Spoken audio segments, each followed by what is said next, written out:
You're listening to Keeba Live. Let's talk with a man with a loud microphone. Here he is, your host and mine, William Lee.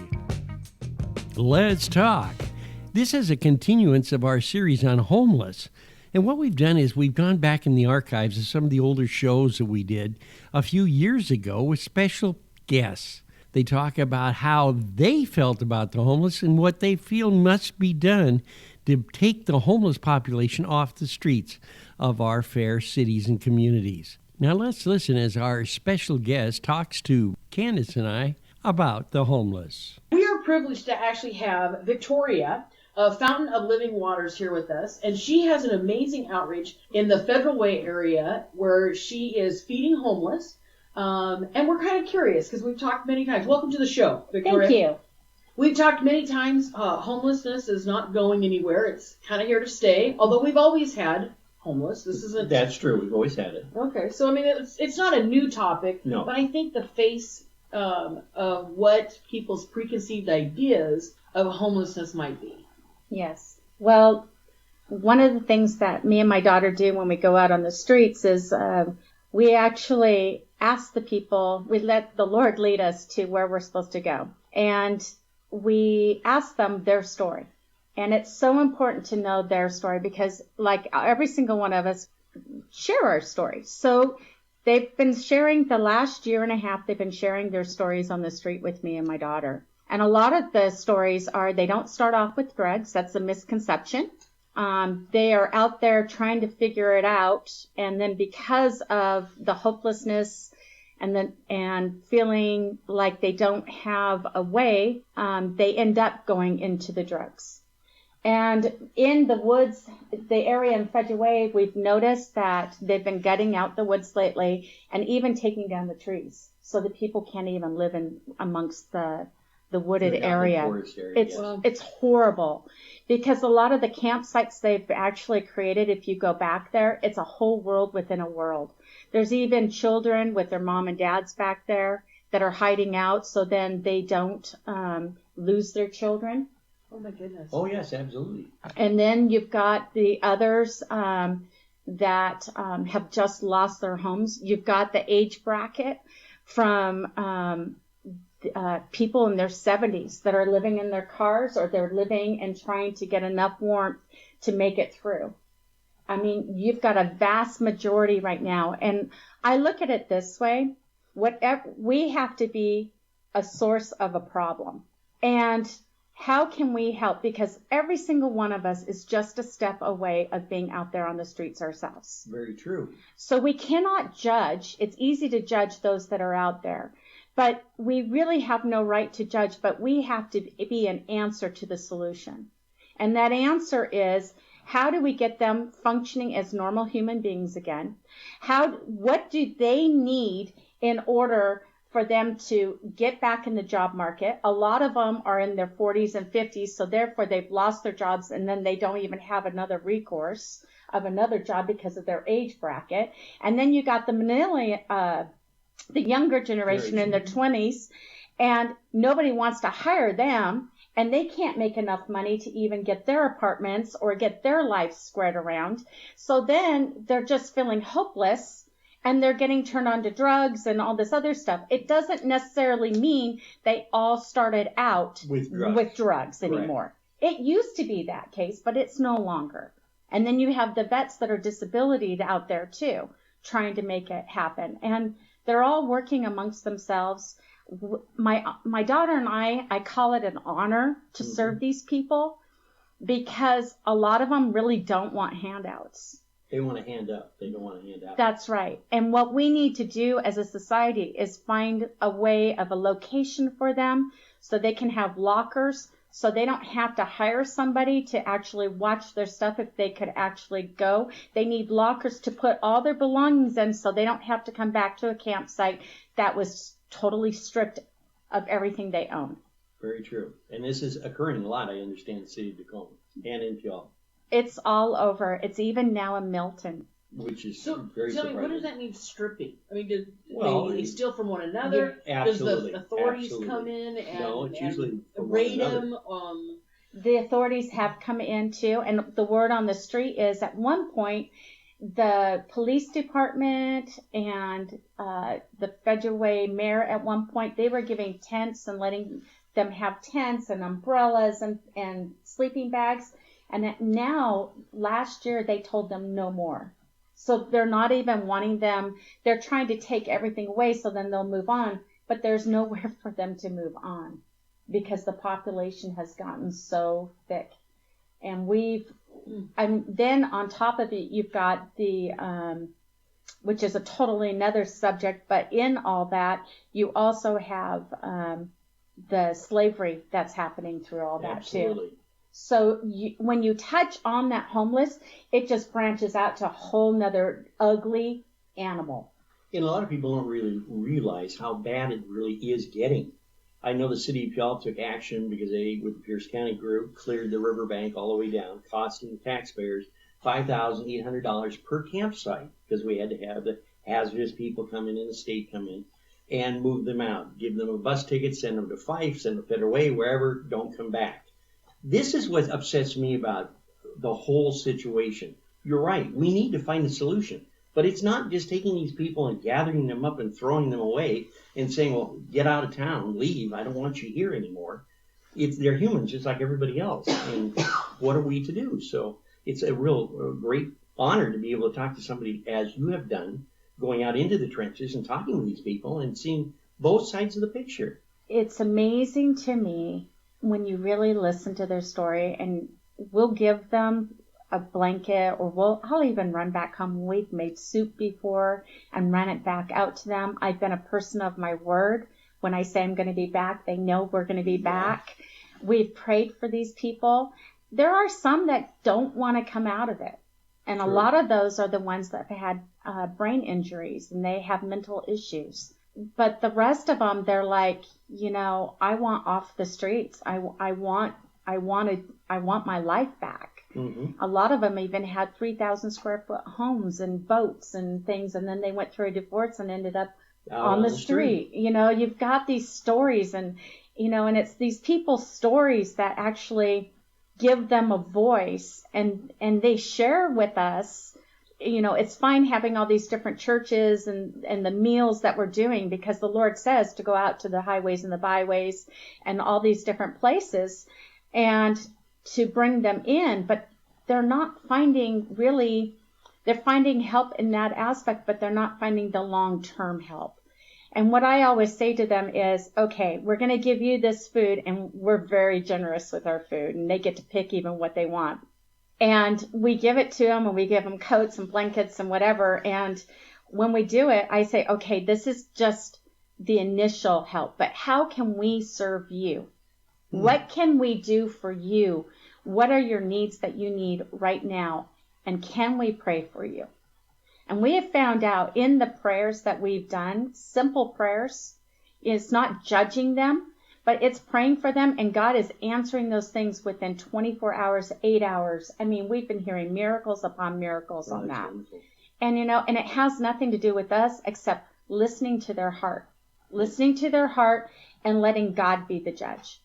And just loving on these people. It doesn't matter how bad they smell. A lot of them smell like alcohol, Right. And we've worked with some of the individuals. Find some kind of a building. We can feed them in the natural, but also feed them in the spiritual.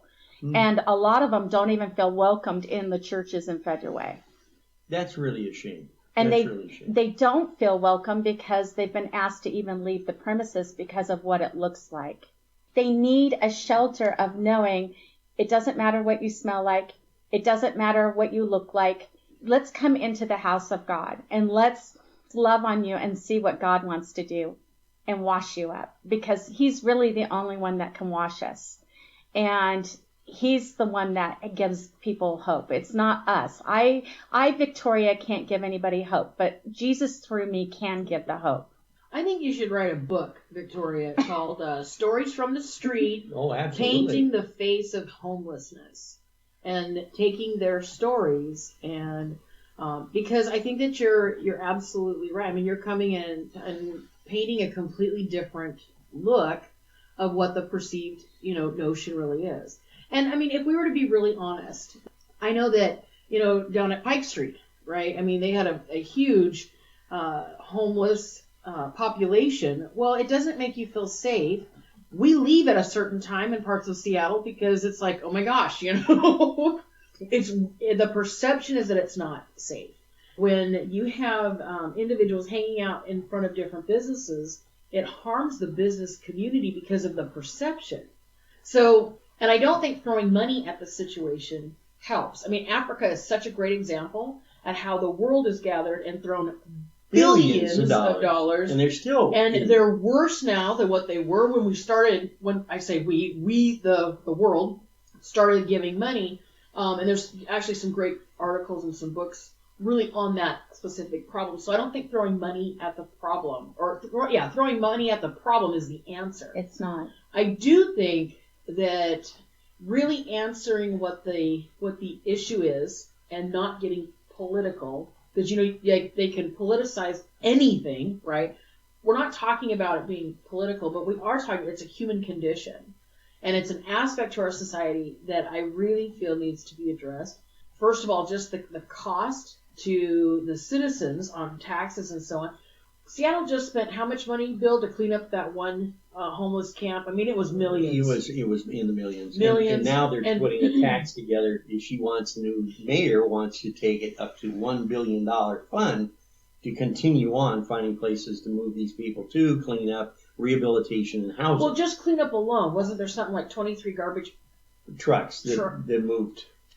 The last site that they moved them out of, it cost the city almost $15,000 to $20,000 a day just to go in there and dig all the garbage up. They had to refence the area, move the traffic. They had urine, they had needles, they had everything that you can imagine to this horrible horror story that they had to remove to protect the citizens in the community. Well, I just think that if it's more proactive, or if we establish something to give them that hand up. I know that there's a percentage that they don't want to be off the street. They like that environment. They like that lifestyle. It's familiar for them. It is, and I don't want to remove that. But what I would really like for us to do as a society, as a community, as churches, find the ones that are really wanting that help up and empowering and having resources that we should be able to do that. And I think that there's a real shift in the mindset of what homelessness really is. Well, since you're talking about that, you're probably familiar with the MCE project that's up in Federal Way, where they have the homeless vets and they built this huge, great big building and all that. I don't live far from it. Unfortunately, my son is one of the security officers there. And it seems that the Federal Way Police Department's attitude is we should just put in a separate precinct house next door to it, because of the prostitution, the drugs, and everything else that's going on within there. Explain to our listeners, Bill, what exactly is that? I mean, That is financed by one of the retired military individuals, put together a foundation, and got HUD and got a bunch of the King County officials in and people donating. It is 420 units. It's a great, big, beautiful building. All the units are supplied with forks, knives, clothing, everything. All they have to do, if they qualify, is to move in, and then they're under a Section 8 housing situation that pays back the developer, of course, for the rental. The problem is that once you get in on a Section 8, and I'm not smashing Section 8 because people need Section 8, but unfortunately some of these people, a large percentage of them, continue on with their habits. My son goes out with a bag and a police officer to collect the needles every morning. They're all around the outside behind Haiti. And I hate to see that picture. The building is like, I believe, 17 months old or something of that nature. And it looks like World War III is developed because they don't care. And then to get them out of there, they've gone through 3 managers in a year. Wow. Trying to find the right guy. Okay, and that's basically what it's all about. But the problem is that people don't care. And they're going to be there on Section 8 until a lease comes up. And then if everything's documented, and that's why they have security at night, documenting all this stuff, then they can toss them out. So, Victoria, how do we as a community, what are maybe the top 3 things that you think that we can we can do. I mean, and that community can be just the churches. It can be, what actions or laws or something that needs to be established. What do you see we can do to empower, let's just say, a more productive lifestyle? Because I don't want to be the hall monitor. I don't want to tell people how to live. No. Honestly, they really, it's interesting because I'm gonna share. I was thinking about something before you said that, about when my daughter and I went deep into the woods, and we were invited back there. It's not for the faint at heart to be a part of that. And there's even pregnant women back there. You've got all these different variables back there, and they all pretty much have each other's back. And when you're an outsider, one that has a home, one that's literally has a car and everything, when you come into that, they actually are on guard because they're fearful that you're going to come and take away from them. Yes, because that is their home. I mean, I would have to say, thank you for inviting us in, because I knew it was an honor for them to invite us in, like I was going through their front door as though it was on a piece of property that was theirs. And I respected that. But the fact is that for us as a community, I do believe it has to start with the people in the church. I really do. Because that has to be the safe haven, because we're supposed to have the mind of Christ, not the regular people, the mind of Christ. So we're supposed to be the ones loving on the people, not necessarily, we don't like their sin. It's not about their sin, but it's about them having a way of feeling safe, where they can start sharing, and how they can start being accepted for where they're at right there. And once that happens, then all of them, you've got all these different nationalities out there too. So it's like a subculture within a subculture, and it can, within a subculture, it can be that complex. And when you have a good name, it actually starts, your name starts getting out there, because they realize I've given my phone number out so much that they know they can call me even at 2:00 in the morning. Wow. And I will actually pray for them. And if I've been known to even take them to the hospital where they call me up, I've sat with them in the hospital waiting room and waited for them to get done even. And that's like a 3 or 4 or 5 hour process. Absolutely. Yeah, that's never quick. And so, they just need to know that they're loved. It is our responsibility. We can feed them. I've got this wonderful idea that I know was the Lord's, and it's really hard for these people, if they wanted to go and get a job, to go to figure out, okay, I got to go to this church and go and eat at this church. And then on Tuesday, I've got to go to this one because they're going to do it, but that's going to take me almost all day to get over to that part of town. Now, if there was one location with all the churches working together, not saying, hey, they're my people, I'm fighting over the people, but there's so many people that need help that we could disperse and do it. But it would be really good, because there's one location, being able to have a different church on a different day where they're doing already, but in one location, so the people come to there and all their needs are being met, and also having lockers for them, and being able so they can go and have their job, start getting their feet on the ground, start being able to have a check in their pocket, adding the money into their pocket, so then they can get on Section 8 or whatever they can, or with several people to get an apartment. There are ways around it, but there's not a shortcut to this. There's just not.